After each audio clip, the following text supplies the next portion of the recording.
Welcome back to the Good Viral Podcast. Today we're going to explore another impactful cause. Did you know that whales can store up to 33 tons of carbon in their bodies? What if I told you that protecting these giants could help combat climate change?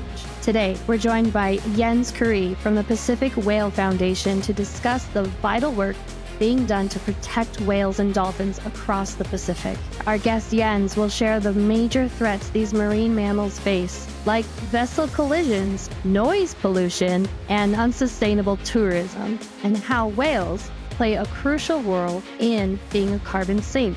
Jens will also be highlighting the research on Hawaii's endangered false killer whales and affect the plastic pollution on bottlenose dolphins. If you're passionate about ocean conservation or curious about ecosystem interconnectedness, you won't want to miss this episode. Learn how you can get involved through community science projects, adopting a marine mammal, or supporting responsible tourism. So, pun intended, let's dive in.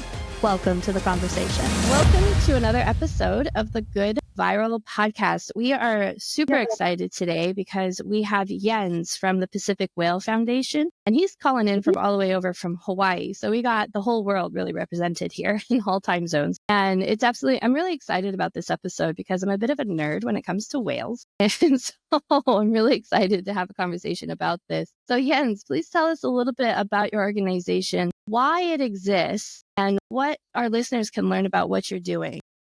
Sure. Thanks for having me, first of all. Great to be part of the conversation here. And so I do work for Pacific Whale, which is a nonprofit focused on research, education, and conservation efforts across the Pacific, largely focusing on whales and dolphins in those regions. And our organization is driven by a commitment to study humpback whales, dolphins, a variety of species in Hawaii, Australia, Ecuador, Chile, and Japan. Focus in those regions is really on long-term monitoring to identify trends and assess major threats in those regions. And in a lot of those places, we do have some of the longest running photo ID catalogs for various species, which we use to identify individuals over time and determine their life history traits over, in some cases, 40, 45 years. More specifically on the threat side, we're really looking at what threats whales and dolphins face today. And that's largely boiled down to vessel collisions, unsustainable tourism, fisheries interactions, marine pollution, and climate change. And so we're working at the forefront to not only preserve and protect those whales, but also the ecosystems that they rely on, because of course, they're all connected. And what we're doing is working to mitigate those threats through our programs by actively contributing to ongoing research findings that help lead to management impacts, that help lead to the recovery of certain populations or the reduction of certain impacts we might be seeing in a particular area. And then through our efforts, we seek not only to raise awareness, inspire actions. We're very stewardship-based and people-based, and we're hoping to foster a sense of responsibility among the researchers, among the public community, among the conservationists, among the activists. And we're hoping to work towards a sustainable future for everybody. So I think there's an opportunity for you listeners to be involved simply by being part of the solution, which can take many folds depending on where you are and what your interests are. Thanks for sharing all that with us. There's one thing that I caught in there. I also saw this on your website, and I didn't really understand it very well. So when you talk about collisions, vessel collisions, can you explain that? So exactly what does that mean, and what's the problem there? Yeah, and so in a lot of places, we have a high density of vessels and a high density of humpback whales. And so we have areas where you have overlap. And anytime you have overlap, you have the potential for a vessel to collide with a humpback whale. So this can take the extreme side of things where you have larger commercial ships, barges, container ships colliding with whales at higher speeds, can be lethal to the humpback whale. And then on the more minor side of things, you can have smaller recreational vessels coming in contact with those whales and, for example, causing them to be propped or cut with the props. Often these smaller collisions aren't lethal, but they're certainly impactful to the population. And, one of the most recent examples is the North Atlantic right whale that was struck by a smaller vessel and had some severe injuries to its head from the props. And so it's not just big vessels, it's also small vessels, and they all play a role in potentially impacting the populations through vessel collisions. And the severity depends on a lot of circumstances, but it's certainly a threat that is prominent and is not going to go away unless, the marine trade disappears overnight, which isn't really feasible in the economy today. And I'm sorry to keep going down this path, but I'm just trying to imagine this. So what's the experience like for the whale itself then? Is the whales typically, are they just sort of doing what they do and they don't know? Or are they able to usually dodge the vessels? Or what is the experience like for these animals out there that are getting hit? It ranges. We do see some avoidance tactics employed by the humpback whales. When I've seen it, oftentimes what we're dealing with is after the fact. And so we're looking at evidence of previous collision, whether it's the very signature mark of cuts along the body that can only happen from the propeller of a vessel, for example. And so we do see humpback whales that have these prop slices in their tails or their flukes. Now that would, of course, indicate they were diving or trying to get out of the way. Sometimes that's not the case, and the vessel catches them by surprise, and then the severity ranges from there depending on how big the whale is, how big the vessel is, how fast that vessel is going, and where exactly that vessel might have made contact. And so, yeah, I mean, they are aware of their surroundings, and if they have enough time to react, they will react, but sometimes they don't have enough time to react, or they are caught by surprise. Sure. Right. Sure, yeah. I thought it was interesting looking at your website and kind of learning a bit about these vessel collisions. A lot was talking about sound. And I honestly never really thought about sound affecting the behaviors of whales, dolphins, and such. Can you kind of tell us a little bit about that? Yeah, so acoustic impacts, as is referred to in the scientific community, is another field of study. And I will preface this that I'm no expert in the acoustic realm. However, it's certainly been a part of some of the research efforts we've been doing here. And so noise does travel much easier through liquid than it does through the air. And so you can imagine engines traveling at high speeds, emitting lots of noise, will have some sort of acoustic impact in the immediate area. And so it's really becoming a problem when that acoustic impact doesn't go away. So it's a constant impact for those whales in places where you have high shipping lanes, high concentration of those big barges, for example, delivering supplies on the East Coast. You have a high concentration and a constant impact from acoustic noise from those vessels. And it also becomes impactful if it's such a loud noise that it's actually causing a physiological change in those animals, whether it's causing them to dive faster than they're capable of doing, or whether it's physically damaging some of the internal hearing mechanisms of that individual. And so those are kind of the extreme scenarios with acoustics. Interestingly, when they did halt a lot of the vessel traffic off the East Coast, they did notice lower stress levels in some of the right whales over there as a result, or they attribute it to reduced vessel traffic during that time period. And so it does seem like there's some stress components there from those consistent, louder noises that can go away if the vessels cease to travel through a particular area. And so I'll posit at that. Again, I'm no expert in acoustics, but it's something to consider well. Yeah, because, I don't think a lot of people have seen, you can go online and Google this and you can kind of see the map of where all the ships are in the world, right? And you can just kind of see the chaos. To me, it looks like chaos. It's just like blind everywhere, all of these ships. And you're like, the ocean's very big. But at the same time, it's like, that is a lot of boat activity. And so I can't imagine that those amount of, especially carrier ships with all the products and such, is just like, they're massive, but also they're going all the time. So I never really quite thought about that. And then I just thought about that map and it's like, that is a lot of shipping activity. So of course it would make sense that it would affect animals that do rely on lots of pieces of sound for communicating and such. So yeah, thank you for telling us that. And I guess, I'm kind of going on a tangent here maybe, but I suppose that the dolphins and whales are usually a lot of times in the same area that fishermen would be, right? And sort of sharing a lot of the same waters because that's where they would be eating, right? So it seems like just a lot of crossover. So what I'd like to ask you, and this is getting more specific to what you guys have been doing, is can you tell us a little bit about the impact that you guys have had, like in terms of maybe share a story with us or tell us something that stands out for you as something that's happened as a result of the work that you all are doing? So at Pacific Whale Foundation, everything really does start with research and a research question. And so more recently, we've been focusing on using innovative techniques and latest technologies to really answer the pressing management questions.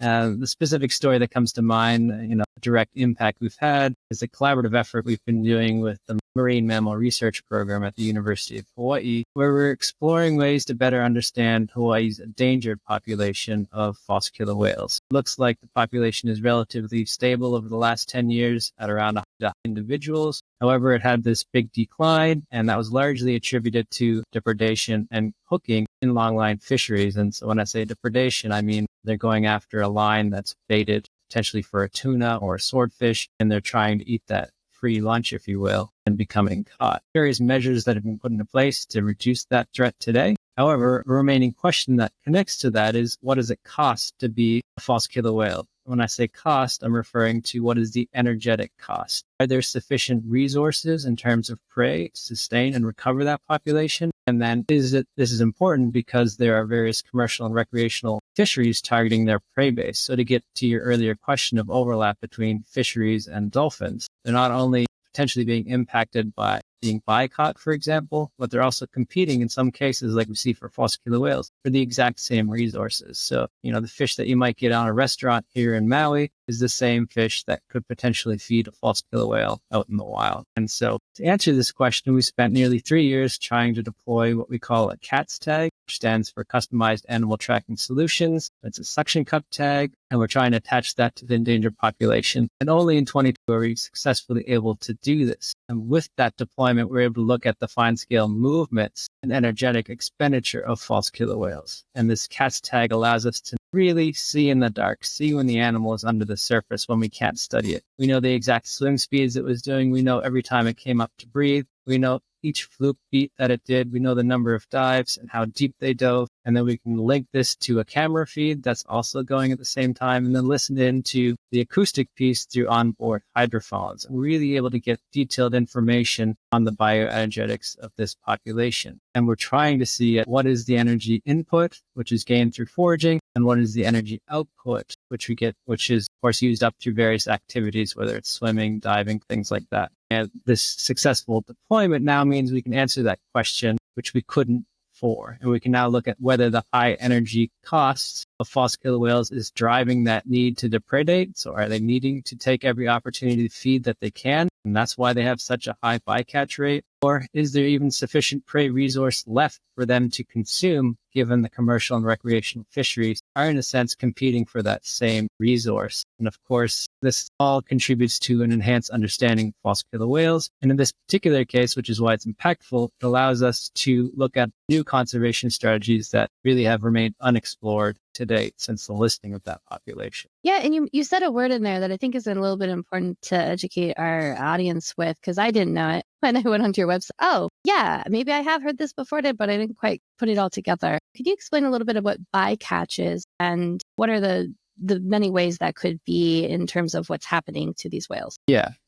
So bycatch in the broadest sense is unintentional catch of non-target species. So sharks can be bycatch, dolphins can be bycatch, turtles can be bycatch. And so in the sense of our research, when we're looking at humpback whales or dolphins, we're generally seeing that dolphins go after baited hooks and are inadvertently hooked in that way. So that's one form of bycatch. Or humpback whales, in some cases, they can be caught in larger seine nets, for example, or larger nets that are just kind of trawling through the ocean as well. And so there's a potential there for being bycaught as well. I'm thinking about maybe the difference between somebody like, I don't know if you can see my little whale statue back here. And Anastasia mentioned that she loves whales, right? Earlier when we were talking, but I am representing octopus today, but yes.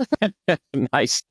But for the average person out there, that's just sort of normal day-to-day life, that doesn't think about whales in their normal life or about dolphins or anything. What I'm wondering is, what's the reason that people, like a normal person that doesn't think of these as important animals or iconic animals, what's a reason that, in what ways you might say that they are connected to us, to our planet, to our lives? In other words, what are the roles that these animals have in the world, and why are they so important? Why should people care, in other words?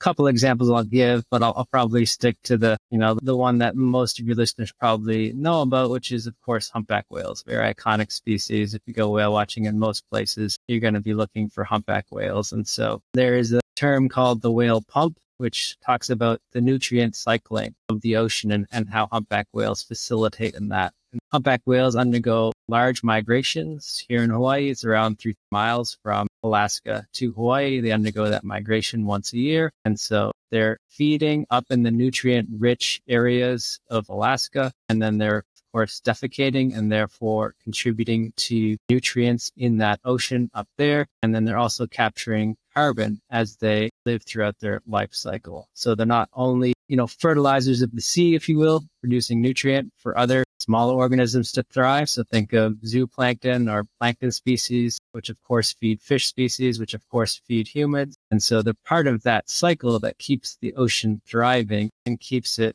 going for various fisheries and for certain individuals that might choose to consume seafood. And at the same time, they're removing carbon from the atmosphere. And so in a time of need of carbon sequestering, humpback whales play an important role in that, similar to planting a tree. Save a humpback whale will kind of have a similar role in that. Can you explain a little bit about how they help with the carbon sink, right? So you're saying that when they migrate, obviously they're leaving a trail. And so can you explain a bit about how that works with reducing carbon? Yeah, so they are carbon sinks, which means they store carbon through consuming their food resource. And therefore, that's not going out in the environment. And so when a humpback whale dies, it sinks to the bottom. All the carbon that it's stored throughout its life cycle then remains in the ocean. It's moved on through other organisms, but it's not released out into the atmosphere. How interesting. Yeah, that's really interesting. Right? You're just like, oh, feel interesting. So yeah, I like this. I like the symbology of like plant a tree, save a whale. I think that's definitely a t-shirt. So I think that would be really great. That's actually really cool imagery right there.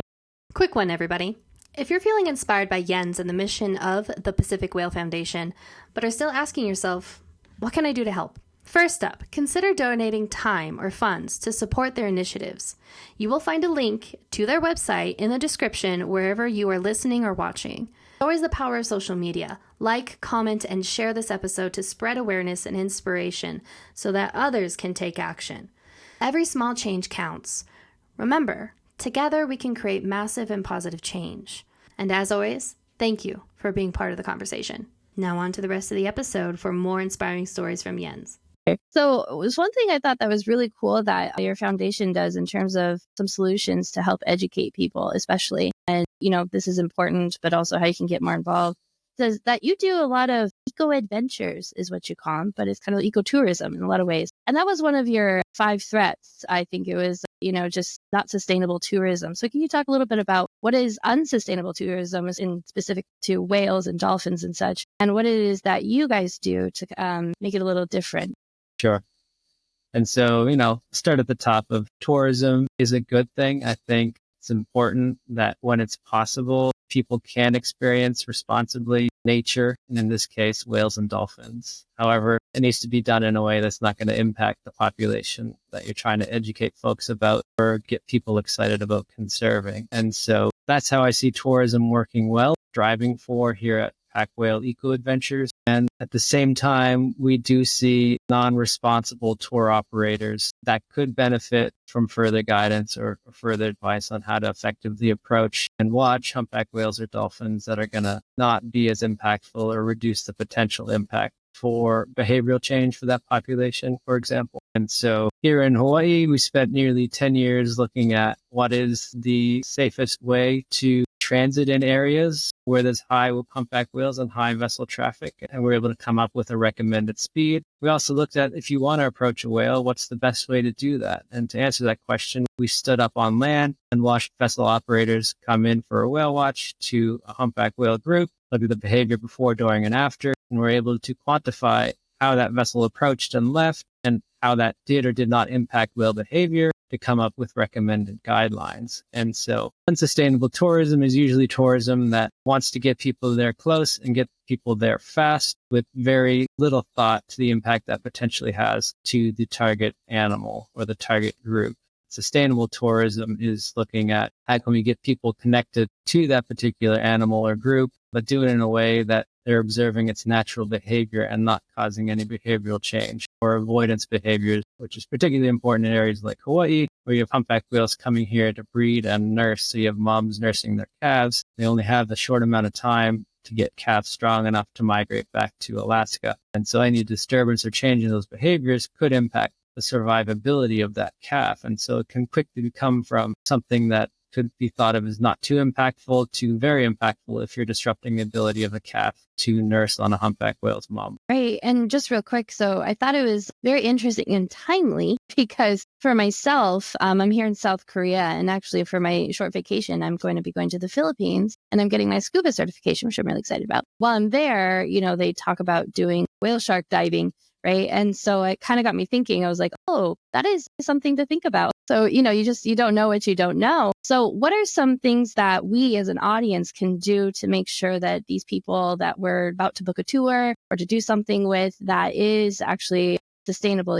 Yeah, great question. And so, Pacific Whale Foundation's fortunately situated in an area where we can study the impacts of tourism on whale watching, for example, in multiple regions. And an example of that is looking at operations in Australia versus Hawaii. And one of the main things we determined was you need to have region-specific guidelines. And so guidelines that make sense for breeding and birthing humpback whales in Hawaii might not make sense for transiting or resting whales in Australia, for example. And there's also different forms of tourism. And so in Australia, they have swim with whales tourism. In Hawaii in the US, that's not allowed. And so it's not applicable. So the first step I would tell users, your audience, to do is look to see if they follow any kind of guidelines. Generally, if they're doing something, it's going to be on their website. It's going to be written somewhere. And if you can't find what they're doing, and that's responsible, then chances are they aren't doing anything and it's not a good choice. In an area where you have,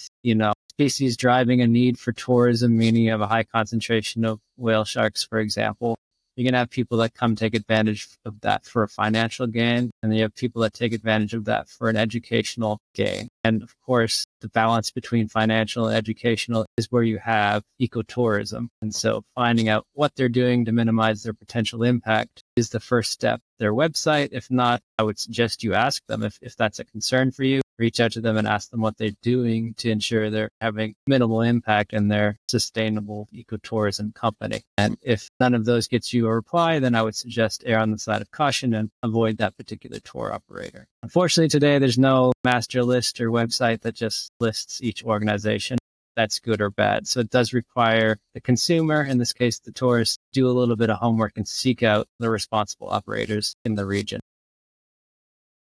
As far as your organization, you guys have been around, you're doing a lot of different things, or you have done a lot of different things. Can you tell us a little bit about what you all are working on now that you're excited about, something that is very interesting and exciting that's happening at the moment for you guys? I'm going to speak to, what I'm excited about, which is, one of over 20 researchers here at Pacific Whale Foundation, and I'm based in Maui. So I'm going to bring it right home here to Maui Nui and talk about bottlenose dolphins. And so in Maui Nui, we have a stock that's specific to the 4 islands that make up Maui Nui. And there's approximately 2 individuals in that population in the 90s. The latest abundance estimates have shown a drastic decline to around 65 individuals. And so anytime you see that drastic decline, it of course becomes a priority. And so for me, that really triggers innovation, excitement, and the need to really drive at what's causing this decline. And so our approach has been to look at 2 aspects of this. First is the potential impacts of plastic ingestion, and the second is the age, structure, and health of that population. Can either of those things explain the decline we're seeing? And of course, if we have an explanation for what we're seeing, we get to the next step, which is management and conservation measures put in place to reverse those trends. And so starting on that first point, plastic pollution, it's very prominent here in Hawaii. There's been quite a few studies led by Pacific Whale Foundation that show high rates of debris accumulation, both in the coastal areas and also on the nearshore areas. It's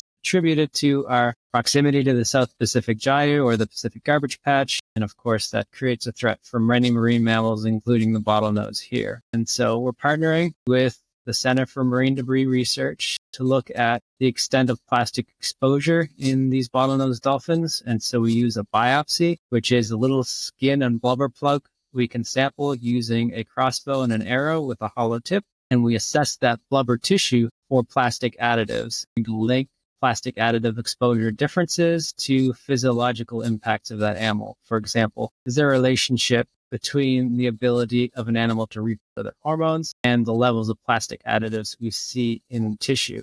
And, that's going to be a key piece for the health of the population, knowing if that's having an impact. And even just knowing if they have high exposure levels to plastic additives. That's kind of the marine debris plastic additive piece. And the other part is looking at the age, structure, and health of the population. So we're using unoccupied aerial systems, or drones, as they're commonly called, to measure the size of these individuals. So we can fly over that animal and get the length and width measurements and be within about 2% accuracy of the actual length and width of those animals. So really precise measurements we can determine here. And what we're looking at is the age distribution of that population. And from that, we can see if the population is contracting, expanding, or stable. Ideally, what we want to see, of course, is a stable or expanding population. If we look at the declining trends, one would expect we're having a contracting population. And of course, that's going to be impactful and lead to the next question. And so oftentimes in science, the results from one research question leads to the next research question. And so we're kind of early on where we have identified a potential impact, which is a drastic decline of Maui population of bottlenose dolphins. And we're trying to figure out exactly why. Put the puzzle pieces together, see if we can get that answer to put in some mitigation and management measures to get those populations back up to, levels they were 20 years ago. So I think that's so cool that you guys use drones. I think drones are some of the most interesting innovations that's happened in the last century. It's really helped progress in so many ways with science and such. So that's really cool that you guys use that. It makes sense as well. I have more of a personal question for you. Sorry, I think it's cool you guys use crossbows. Excuse me. I want to try. Oh, I mean, that's pretty cool. Yeah. Okay. Anyway, sorry. That's good. Yeah. Thank you for pointing that out. That's pretty badass. Yeah. But it makes sense how you would harvest a sample. So a live sample, that's pretty cool. But no, this isn't a deep dive personal question, but it's more of just like, what got you interested in doing all of this? What was kind of that spark that got you to be like, I want to study whales and I want to study the behavior of whales, especially when it comes with human interaction and such. What sparked all that? Yeah, I'd say, the initial spark for me wasn't whales and dolphins specifically. I'm a bit unique in that sense. In my field, I haven't had the desire to study whales and dolphins since I was a child. It was rather, something that came later on in life. And so my background is really in having a robust statistical foundation to study a variety of species and answer a variety of questions. It's only after I got the job at Pacific Whale Foundation that passion and experience honed into whales and dolphins. And today I can't see myself studying anything else. It's pretty rewarding to work with populations long term. So individuals, Pacific Whale Foundation has been studying for 40 years, meaning, people before me have photographed this particular humpback whale, for example, in the 1980s. We're seeing it again today. And in between that, we have a rich data set of that particular individual. And what's exciting for me going forward is if you have a 40-year data set, you have a good current baseline of what we expect individual and population health to look like. And we are in a time of extreme threats and stressors for those populations, and being able to leverage long-term data to look at direct impacts of things like climate change, fisheries interactions, unsustainable tourism, plastic pollution is really exciting because you can often see impacts very clearly and right away, and making sure that it doesn't stop in the scientific literature, not after you've published that findings or published that paper or given that presentation, rather taking it a level further and ensuring there's some kind of conservation action, some kind of management outcome that ensures that your research is applied in the way you want it to be, which is, of course, to conserve whales and dolphins. And it's that piece, that applied piece, that keeps me going and makes me excited. So when our listeners are interested and they want to get involved in different ways, so besides obviously donating and contributing that way, in what ways can our listeners learn more, get more involved, be more active with what's happening to dolphins and whales? Yeah, for sure. I mean, our website's always a good place to start, pacificwhale.org. And then there's a little button on how you can help. And, again, we operate in Australia, Chile, Ecuador, Japan, and Hawaii. And so depending on where you are, there's different opportunities for folks to get involved. Example close to home is the Great Whale Count, which we just hosted yesterday, where we invite members of the community to come out and help us do our annual community outreach and community science event of counting whales from the coast. It connects people with humpback whales. It connects them with the long-term community science project and gets them engaged in some form of conservation. And these community science projects are available throughout the world. And so if that's something you're interested in, you can certainly look up community science projects, or historically they've been called citizen science projects, in whatever area you're living. And there's opportunities, of course, to get involved with that. If you're on the coast, you're going to have a better chance of finding something for whales and dolphins than, of course, landlocked states or countries. I think it's really cool that you're pretty spread out throughout the entire Pacific, which makes sense and is great. And when I saw on your website as well, there was a couple things in there that I was like, I honestly never thought of that, which was, to donate money as a way to adopt a marine mammal or to name a marine mammal. I was like, I've seen that for, pandas and elephants and such. And I was like, I never thought about a whale. That's really cool. So for any of those who's listening, you can go on there and adopt a false killer whale, humpback, bottlenose, or name one, which is pretty exciting. I was like, that's such a cool thing and a great gift as well for someone. The adoption program is a bit unique here in that we will actually track that individual over time for you. And so these are symbolic adoptions. We're not shipping you dolphins, but we are tracking them. These are individuals that are in our catalog. They have long sighting histories. They're usually well known among the researchers. And every quarter, you'll get an update of if your individual adoption animal was sighted or not. And so, it's a lifetime adoption that could potentially provide you insights into whichever animal you adopt for quite some time. So definitely worth checking out. And then if you want to name something in honor of something or for yourself, go ahead and do that again. That is all based on our research catalogs here. So you are selecting unnamed animals. And on the research side, we give them a number. We don't name them. It's just easier to track that way. And so this is a name that then lives with that individual and becomes part of the legacy of the catalogs here, Pacific Whale Foundation. Have you seen any funny names anyone's named, like Snuffly, like Good Snuffles, or, anything funny like that? I'm curious. I do know there's some odd ones that come through. However, on the spot, it's not coming to mind. I do know we've had a wide range of sentimental to some pretty hilarious. So if somebody names a whale, then do you guys in your research? I mean, that name comes up. That's the name that? Yeah. So the way it works is we provide an individual that we know is going to be hopefully sighted again, meaning it's not a once-off sighting. So it has to have at least 3 sightings in our historic catalog. It's not been named before. And then we send that off to the adoption program, which is another department from here. And then once it's named, they give that name back to us. And then we just associate that name with that individual as kind of like a secondary identification feature. Really cool. That's nice. Well, listen, I remember from my childhood, right? Save the whales was always such a huge and important phrase, right? And now all these years later, I'm so happy that you have joined us today. And I really appreciate, I'm speaking on behalf of all of our listeners. I'm sure all of the work that you guys are doing. I know it's important, and it's, again, not just to the actual dolphins and whales, but really to everybody and to the whole planet. So, so thanks again for joining us. I'm going to let Anastasia take us home here, but I just wanted to say that before she wrapped things up for us. And again, thank you personally, Jens, for joining us. My pleasure. Thank you. Thank you for listening to the Good Viral podcast and being part of the conversation. If you are inspired by this episode, go to our website at goodviral.org, where you can find resources and listings from the episode to continue good efforts.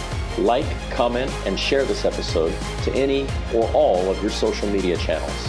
It's really easy to take a small action, and maybe you'll inspire a big result. When good goes viral, the world gets better.